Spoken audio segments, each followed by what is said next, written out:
लेकिन ऐसी कौन सी आपके अकॉर्डिंग भारत के जो इंडिपेंडेंस मूवमेंट में या जो स्लेवरी से लड़ने के लिए जो भारत अधीन रहा अलग अलग एक्सटर्नल फॉरेन फोर्सेस के, ऐसा कौन सा चेहरा है जो आपके अकॉर्डिंग आपको लगता है कि लोगों को उनके बारे में पता चलना चाहिए? स्मृति जी, सच में बड़ा वैसे कठिन प्रश्न है, क्योंकि इतनी सारी नायिकाएं हैं और हर नायिका अपने आप में हम कह सकते हैं कि उनका जो योगदान है अपने आप में विलक्षण है और उनके हर संदर्भ में सबकी बात होनी चाहिए। परंतु रानी अबक्का, आपने भी उनका अभी उल्लेख किया, किया है रानी तो रानी अबक्का का मैं यहाँ जरूर उल्लेख करना चाहूँगी। और उसका कारण ये भी है कि ये जो वर्ष है ये उनकी 500वीं जन्म जयंती वर्ष उनका है, 500 वर्ष उनके जन्म को पूरे हुए हैं। तो इस संदर्भ में ज़रूर मुझे लगता है कि रानी अबक्का के विषय में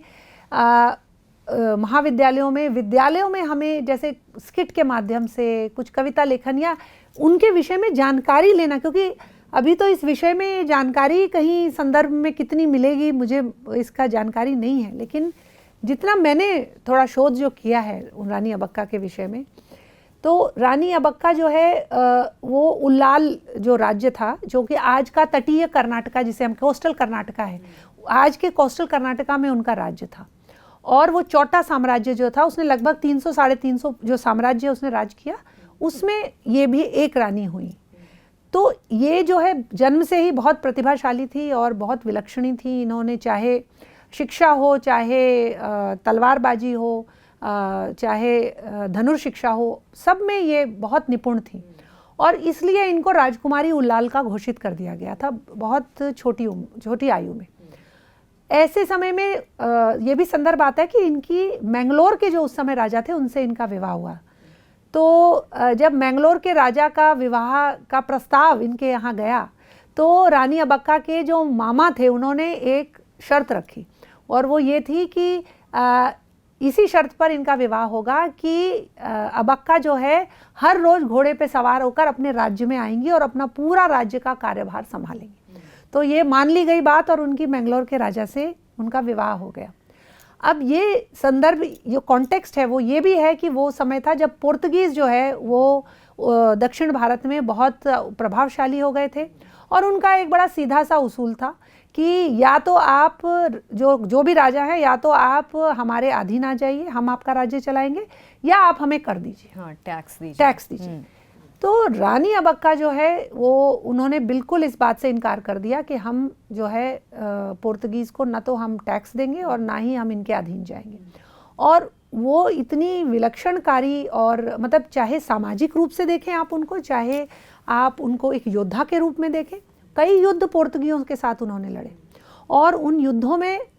हराया, जबकि एक उल्लाल छोटा सा राज्य था, लेकिन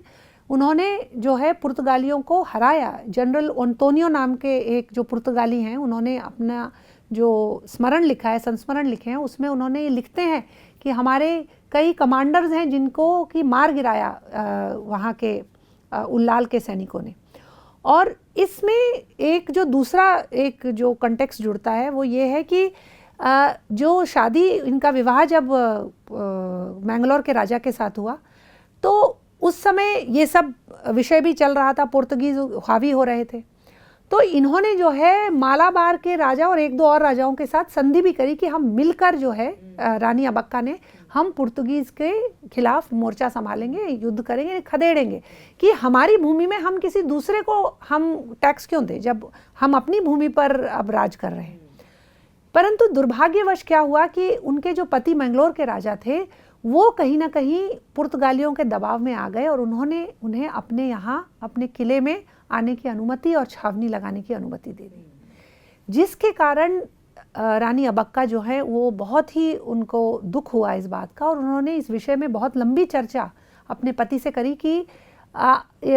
हम क्यों इनके अधीन आए।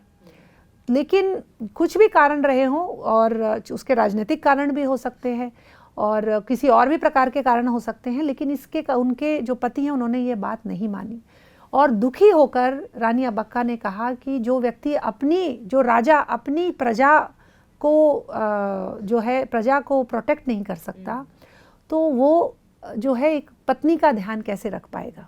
और बड़े दुखी मन से उन्होंने अपने सभी आभूषण जो है, जो भी उनको एक तरह से विवाह में मिले थे, वो सब उन्होंने वापस कर दिए।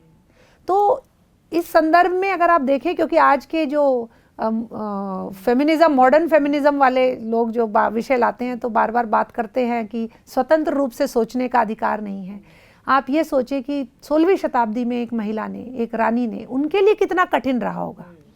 उन्होंने ये निर्णय लिया कि उनके अपने देश के प्रति उनका जो समर्पण था,